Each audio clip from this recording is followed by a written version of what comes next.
Before we begin, let me clearly say, viewer discretion is strongly advised. What you're about to hear is meant only for education and awareness. This is the exact federal courtroom testimony from the Sean Diddy Combs trial, as reported by Inner City Press. No one saw it coming. The courtroom was heavy with tension. All eyes were locked on the next expected witness, until the back doors slowly opened, and in walked WillSmith. A wave of gasps filled the room. Even the judge froze in place. There was no announcement, no speech. Just Will walking in on his own, without a lawyer, without any script. Until that moment, he had kept completely silent, even as his name kept circling through headlines, court leaks, and whispered rumors tied to disturbing audio recordings that the public wasn't even allowed to hear. But now, something had changed. Maybe it was the non-stop rumors. Maybe it was the feeling of betrayal from people he once trusted. Maybe it was hearing that secret tape behind closed doors. Whatever it was, Will had reached his limit. He wasn't standing there as a famous actor. He was standing as a man who had seen too much and stayed quiet for too long. And once he opened his mouth to speak, no one in that courtroom was ready for what was about to be revealed. Because what Will shared about Diddy, the secret parties, the manipulation, and the fear wasn't just shocking. It was a warning. The day had started like any other in the Diddy trial. The room was filled with quiet chatter. Journalists sat hunched in their press rows, and lawyers whispered back and forth preparing for the next witness. But then the side doors opened, and WillSmith walked in, completely alone. No team, no cameras, no heads up. And just like that, everything shifted. Some people thought it was a mistake. Others assumed it was just a publicity stunt. But the way Will walked, slow, focused, without any of that familiar Fresh Prince charm, told everyone this wasn't a show. It was real. The judge raised an eyebrow. Diddy, who had been sitting confidently at the defense table, suddenly looked uneasy. Will walked straight to the witness stand. He didn't make eye contact with anyone, not even Diddy. When he began to speak, his words were calm but powerful. "I wasn't asked to come here today," he said. "I asked if I could speak." The judge gave him permission, and from that moment on, everything about the trial changed. What WillSmith was about to share wasn't part of any media headline or internet rumor. This wasn't a leak from social media. It was something much deeper, something that had haunted him for years. "I've kept a lot inside for a long time," Will said. "I've smiled on red carpets. I've accepted awards. I've made movies about honor and strength. But none of that can erase what I saw, what I lived through, and who was behind it." He turned slightly, just enough to glance at Diddy. "You did," he said. Then he explained how it all began, like so many stories in Hollywood do, with an invitation. "It came from someone I'd worked with before. It sounded normal, like a birthday party. Diddy's birthday. Nothing crazy, just music, networking, a chance to relax with other stars. I'd been to events like that before, so I didn't question it. But the moment I arrived, I knew something was off. It was a giant mansion up in the hills. Black SUVs parked out front. Security everywhere. And as soon as I stepped inside, someone took my phone. That should have been the first red flag. They said it was for privacy, to protect the guests. But it felt like more than that, like they didn't want anything getting out." Will was led deeper into the mansion. The lights were low. The music was strange. Ambient, slow, almost hypnotic. You couldn't see any cameras, but there were mirrors everywhere. It felt like someone was always watching. After a few drinks and some light conversation, Willie said, Diddy came up to him directly. He said, "Now you're part of the family," and smiled. But it wasn't a warm smile. It felt like control. Will followed Diddy into a back room, thinking it was just a private conversation. But what he saw next stunned him. There were people performing, men, women, some I recognized from movies and music. But some looked young, way too young, and others were just standing there, watching like it was some kind of show. And Diddy? He was laughing, like it was completely normal. Will paused, swallowing hard. I didn't know how to leave, and that was the whole point. Once you're in, you're in. His voice stayed steady, but it had gone hollow, like he was speaking through a memory that still hurt. Few days after that party, I got a call. The number was blocked. All the voice said was, "Hope you had fun, Fresh Prince."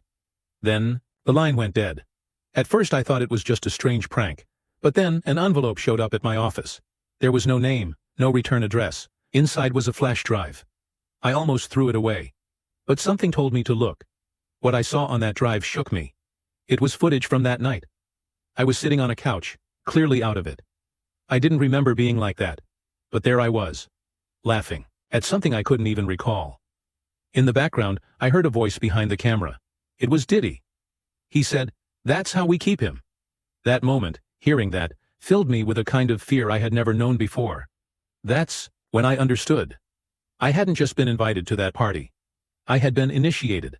That was the beginning of the control. After that, the invites kept coming. More parties, more private events. I kept saying no.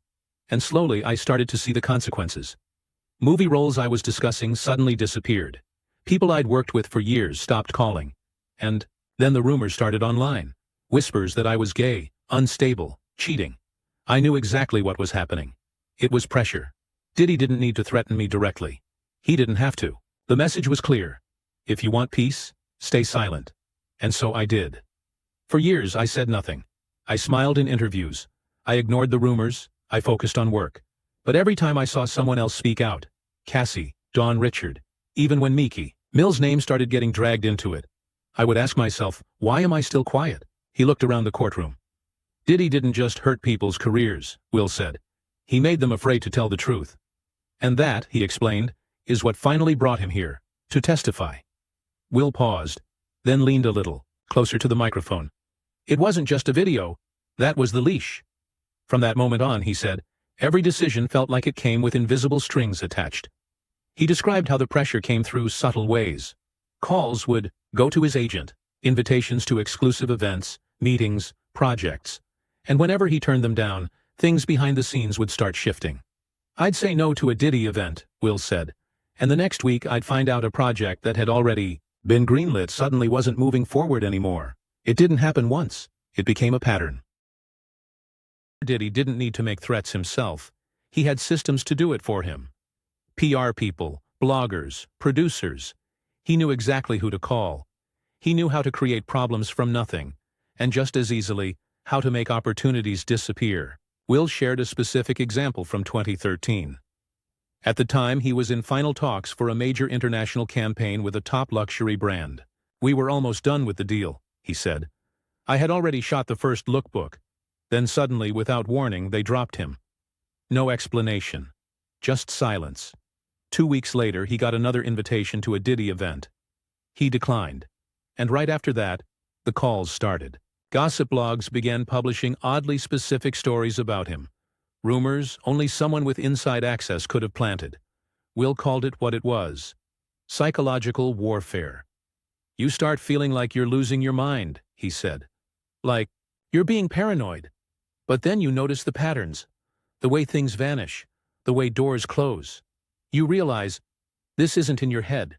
You're being boxed in. And he wasn't alone. He told the court there were other celebrities going through the same thing. Some of them are still quiet, he said. Some are trapped by contracts that won't let them speak. Some are just scared. They're afraid of being exposed the same way I was. Will turned toward Diddy and said it clearly. You didn't just collect people. You controlled them. And everyone in that room knew exactly what he meant. But Will didn't. Stop there. He explained how Diddy's power wasn't just over artists. It stretched deep into Hollywood's core. You couldn't step onto a big stage without crossing someone Diddy had helped put there. He recalled a charity gala he attended in 2016. Behind the scenes, major names from music, film, politics, and tech were all quietly thanking Puff, as if he was the one holding their careers together. I watched an executive from a streaming company hand him a USB drive and whisper, "Only you have the final cut." Will didn't say what was on that drive, but to him, it confirmed what he'd always feared. Diddy wasn't just a networker, he was a gatekeeper. He described how other public figures acted strangely around Diddy, laughing too hard, agreeing too quickly, always trying to stay in his good graces. They weren't his friends, Will said. They were survivors. One of the reasons Will stayed silent for so long, he admitted, was the fear of being blackballed. But then I realized I already was. Quietly. There was no official blacklist, just whispers behind the scenes. Doubt. Opportunities that never came. The only reason he hadn't disappeared entirely? The audience? The public. That's what Puff couldn't control. People. Over time, Will said he started seeing things more clearly. He went back through old videos, event photos, press, junkets, realizing just how often Diddy's influence was there, hiding in the background. He was always there, Will said. If not in person, then in power. And then came the moment that changed everything. Will's voice lowered. I stayed quiet for 20 years, he said. I kept telling myself it wasn't real, or that it wasn't happening to me. But then the audio tapes started to surface. At first he didn't believe it. Secret tapes being played in court? It sounded unreal. But then he got a call, not from the prosecution, not from a journalist, from someone he once trusted. They said, Will, you're on one of those tapes. They played it yesterday. People are talking. Will described the feeling like the floor dropping out beneath him. I didn't even know a tape like that existed, he said. But once I accepted it might be real, everything else started to make sense. Will said he stayed up all night, replaying everything in his mind. The party, the blackout, the envelope, the blocked calls. All of it. It was a system, he said, and I was one of its victims. He explained that his breaking point wasn't fear. It was humiliation. I realized that if I didn't speak now, my silence would become my legacy. And I couldn't live with that. My kids are going to see these headlines. One day my grandkids might too. I had to speak. He told the court he reached out to the prosecution himself. I said, I'm ready. Whatever you need, ask. I'll tell you everything. Then he looked directly at the jury. I wasn't just pressured. I was played. I was filmed. I was used. He turned back to Diddy, this time with a sharper tone. And you knew exactly what you were doing. Will paused and closed his eyes for a second, as if bracing himself to relive a memory he had tried to bury. When the prosecution asked if he wanted to hear the audio, he hesitated. But I knew I had to. They played it privately, behind closed doors. No press, no jury, just the judge, the lawyers, and Will. I heard myself laughing, he said, slowly.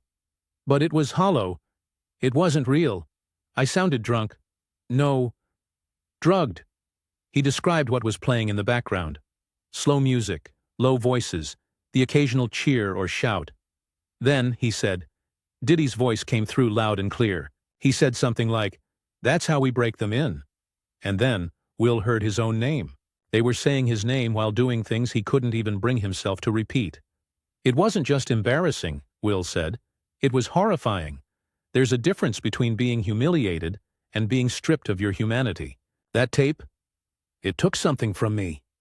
His voice cracked for the first time. He looked down for a moment to collect himself, then continued. I never gave permission to be recorded. I never agreed to be part of any of that. But Diddy recorded it, and he kept it.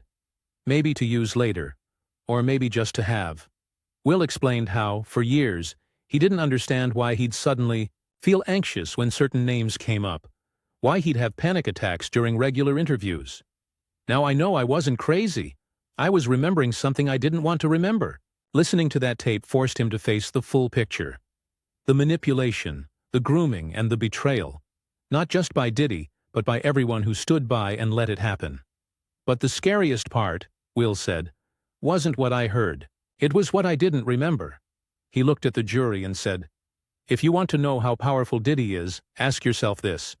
How could someone like me be silenced for 20 years, and not even realize it? By the time Will's testimony reached the public, it was too late for damage control. Clips from the courtroom went viral before the bailiff could even call for order. Hashtags exploded. Our Will speaks, a freak-off tape, Diddy files. And for the first time, people didn't see Will as a polished Hollywood star. They saw him for what he was. A survivor. Will admitted, I knew things would get ugly once I spoke, but I didn't think it would happen this fast. Within just 24 hours of testifying, he lost 2 major brand deals. Another studio put a hold on promoting a film he had already completed. But he didn't flinch.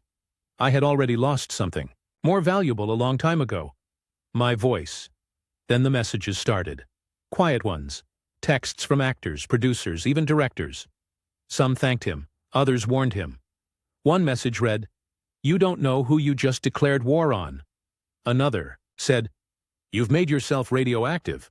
Will didn't name names publicly, But when the prosecution asked about people like Kevin Hart, Meek Mill, and Lucien Grange, he gave a quiet nod.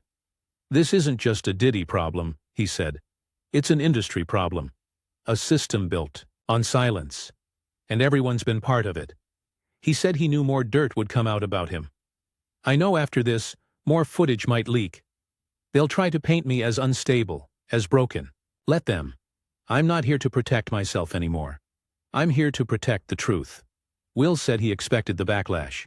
He knew Diddy's lawyers would say he was bitter or hiding something. "But ask yourself, if I were lying, why did I wait this long? Why now, when I have more to lose than ever before?"